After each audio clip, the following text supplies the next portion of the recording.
Bahasan kedua adalah mengenai layanan perpajakan digital.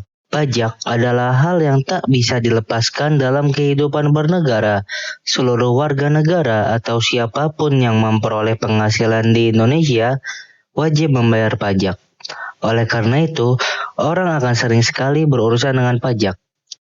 Sehingga muncullah sebuah solusi yang membuat berurusan dengan pajak lebih mudah, yaitu layanan perpajakan digital. Oleh karena itu, langsung saja kita akan meninjau salah satu aplikasi yang menyediakan layanan perpajakan digital, yaitu aplikasi M-Pajak. M-Pajak adalah portal situs pajak.go.id yang berbasis aplikasi mobile. Dalam laman resminya, DJP menyatakan aplikasi M-Pajak dikembangkan untuk memudahkan wajib pajak dalam mendapatkan layanan yang lebih personal, mudah dan cepat melalui gawai yang mereka miliki. Lalu di sini kita akan menganalisis keuntungan menggunakan aplikasi M-Pajak. Banyak keunggulan yang ditawarkan pada aplikasi M-Pajak ini. Selaras dengan motonya, aplikasi M-Pajak memang memberikan layanan mudah, cepat, dan personal kepada seluruh wajib pajak yang bisa mengaksesnya kapan saja dan di mana saja. Terdapat beberapa keuntungan ketika kita menggunakan aplikasi ini, yaitu yang pertama adalah pembuatan kode billing yang menjadi salah satu syarat wajib pembayaran pajak dapat dilakukan langsung di aplikasi M-Pajak. Lalu yang kedua, terdapat akses kartu NPWP elektronik hingga notifikasi tenggat pajak yang akan mengingatkan para wajib pajak tentang batas waktu setoran dan laporan pajak. Yang ketiga, terdapat informasi seputar perpajakan seperti peraturan tentang perpajakan yang dapat dengan mudah diakses serta tampilan aplikasinya yang sederhana sehingga ramah terhadap pengguna baru sekalipun. Yang terakhir, aplikasi M-Pajak akan memberikan petunjuk lokasi kantor pelayanan pajak atau KPP yang terdekat dengan wajib pajak hanya dengan mengaktifkan GPS di ponsel yang telah mengunduh aplikasi M-Pajak.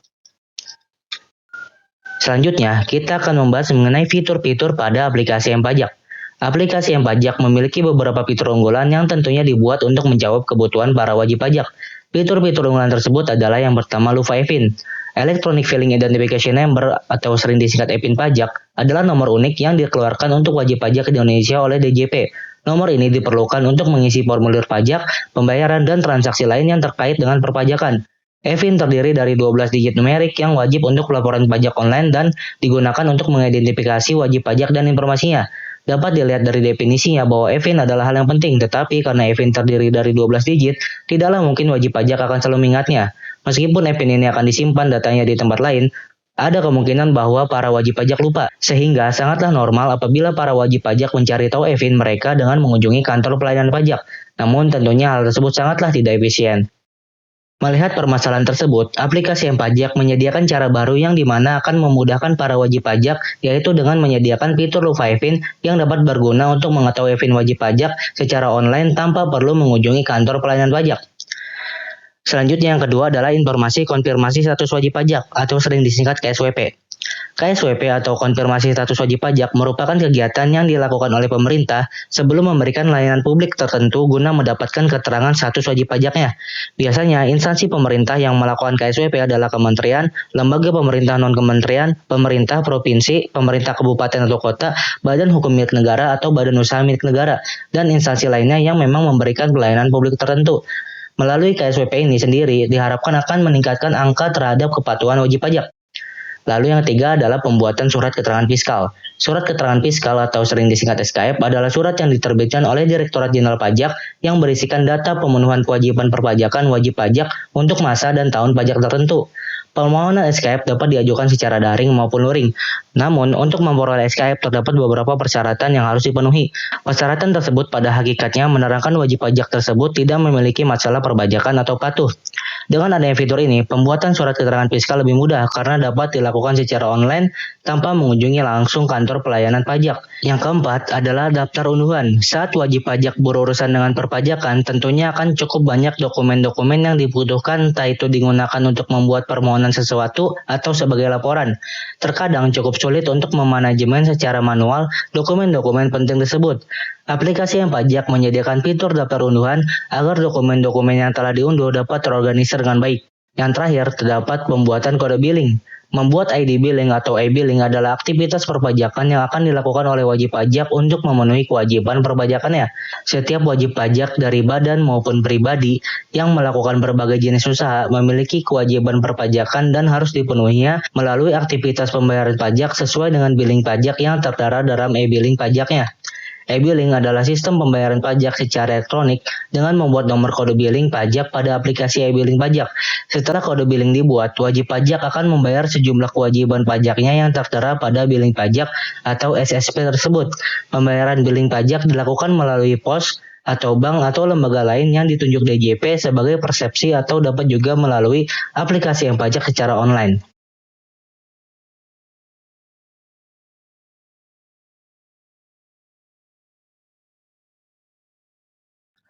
Pertama, kita akan mencoba membahas mengenai bagaimana cara login ke akun pajak yang kita miliki. Oleh karena itu, pertama-tama kita harus memiliki aplikasi pajak terlebih dahulu dan buka aplikasi pajak. Lalu di sini terdapat beberapa tombol atau beberapa banner, kita bisa klik selanjutnya terus hingga nanti semua bannernya telah terlihat. Oke, di sini kita klik selanjutnya lagi dan di sini karena semua bannernya sudah terlihat, maka kita bisa klik tombol mulai untuk membuka aplikasinya.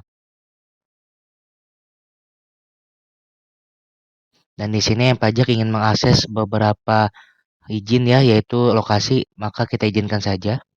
Nah, di sini kita sudah berada pada aplikasi atau kita sudah berada pada halaman beranda dari aplikasi pajak, yang dimana di sini terdapat beberapa banner informasi, tenggat pajak, KPP terdekat atau kantor pelayanan pajak terdekat. Lalu di sini juga terdapat tombol menu dan terdapat peraturan perpajakan yang nantinya dapat dibaca dan dipelajari oleh para wajib pajak. Nah, di sini terdapat banyak sekali peraturan perpajakan ya.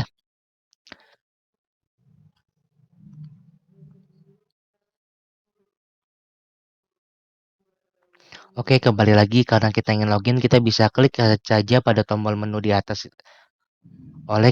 Oke, kembali lagi karena kita ingin login ke akun pajak yang kita miliki, maka kita bisa klik saja pada tombol menu yang ada di atas ini atau yang ada berada di top bar ini.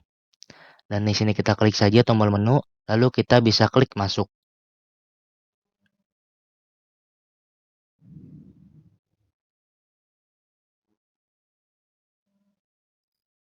Dan di sini kita bisa masuk dengan menginputkan NPWP dan kata sandi kita. NPWP dan kata sandi ini haruslah tepat ya, atau harus sesuai dengan pada saat pertama kali kita membuat akun pajak. Di sini kita inputkan saja.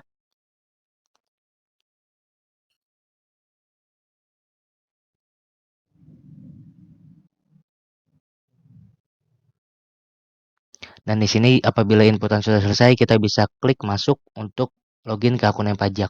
Dan di sini terdapat otorisasi ya, yaitu berupa verifikasi kode OTP yang dikirim melalui email oleh akun pajak. Di sini kita bisa verifikasi dengan memasukkan kodenya. Kita masukkan saja.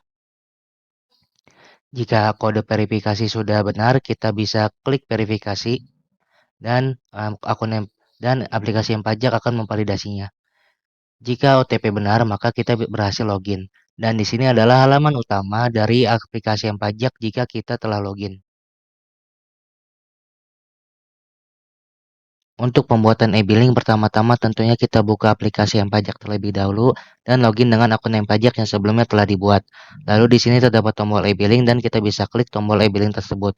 Lalu kita akan diarahkan pada formulir yang dimana ini adalah formulir surat setoran elektronik. Di sini kita perlu menginputkan beberapa hal penting yaitu NPWP, nama, jenis pajak, jenis setoran, dan tahun pajak. Di sini kita bisa inputkan semuanya dengan benar dan baik. Di sini jenis pajaknya saya pilih PPH pasal 25 orang pribadi. Lalu untuk jenis setorannya adalah masa dan masa pajaknya adalah 7 Juli sampai dan 7 Juli. Lalu untuk tahun pajaknya adalah 2021. Lalu untuk jumlah setorannya adalah 150.000 dan di sini kita harus inputkan terbilangnya yaitu Rp150.000. Kita harus inputkan data-data berikut dengan baik dan benar. Jika sudah yakin atau sudah benar, maka kita bisa lanjutkan ke tahap berikutnya. Nah, untuk selanjutnya terdapat inputan uraian. Di sini tidak wajib ya untuk diisi. Lalu terdapat catatan. Jika semuanya sudah benar, kita bisa klik tombol buat kode billing. Lalu selanjutnya di sini terdapat ringkasan ya atau kesimpulan dari semuanya inputan yang sudah kita buat. atau semua inputan yang kita sudah lakukan ya. Di sini kita bisa cek lagi apakah semuanya benar. Dan di sini juga kode billing kita sudah terbuat ya, dan masa aktif kode billingnya juga sudah tertera di situ.